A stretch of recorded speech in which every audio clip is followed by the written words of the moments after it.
you're a serial entrepreneur, right?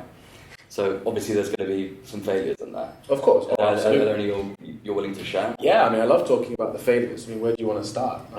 Age 7 magician. Yeah, so, well, the problem then was, market size wasn't very big. I had my parents that were willing to pay to come and see my magic shows. It was market size, so it wasn't a big total addressable market. So yeah, failures. I mean, in 2009, before I started Zagora, I left the family office that I was working for. I wanted to set up my own investment fund with investors that I'd work with to take advantage, which for what was a once-in-a-lifetime opportunity, in particular for the real estate cycle. And I slogged away for 18 months with a partner from JP Morgan and a partner that I'd worked with previously, and we totally failed. No one would give us any money. It was the right idea at totally the wrong time. We left the family office that we were working for, and they just weren't the kind of people to give us the money that would sort of seed us, and so it was just a disaster. At Zagora, which is acclaimed in a lot of places for being a huge success, we made so many mistakes. We allowed people to order from the website, and they could order from any country in the world. And so we had orders from customers in Vietnam, or we had orders from customers in Mongolia, even Iran. We had a couple of women from Tehran who ordered. And we had no idea how exactly we were going to ship them the product that they'd ordered. We hadn't figured out the logistics at all. Right. And that ended up as a bit of a mess. But otherwise, I think that you have to do things that don't always work out, right? I mean, I think that's almost a sort of rite of passage, because there's so much that you can learn from the mistakes. So I think making mistakes is great, and it's important to do that. A lot of people say it's important to fail and to fail fast. Failure is a good thing. I kind of subscribe to the sort of Mark Andreessen, Ben Horowitz view of the world, which is actually that's not true.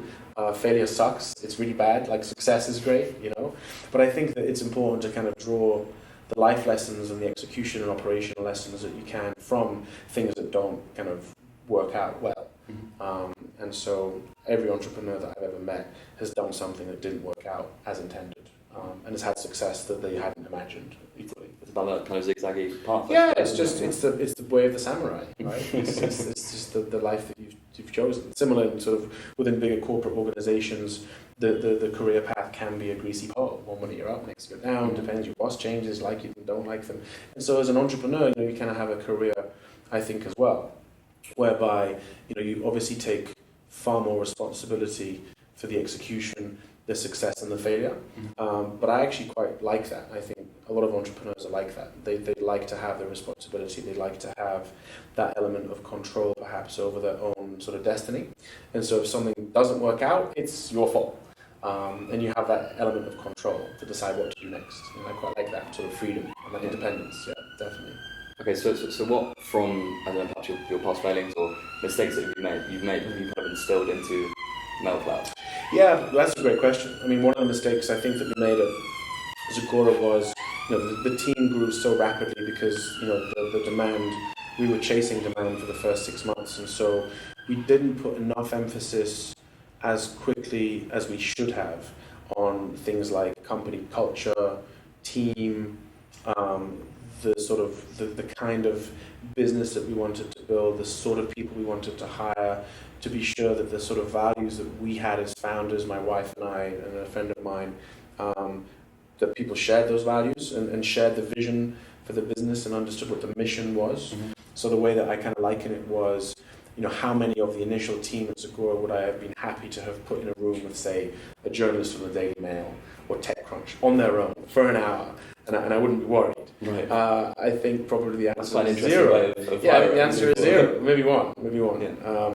Whereas at Mailcloud, I'd be happy for any one of the team to be in a room with a journalist for now, because we've just put far more focus on the values that we have, the mission that we have, the vision that we have, understanding what is our why, that sort of Simon Sinek start with why.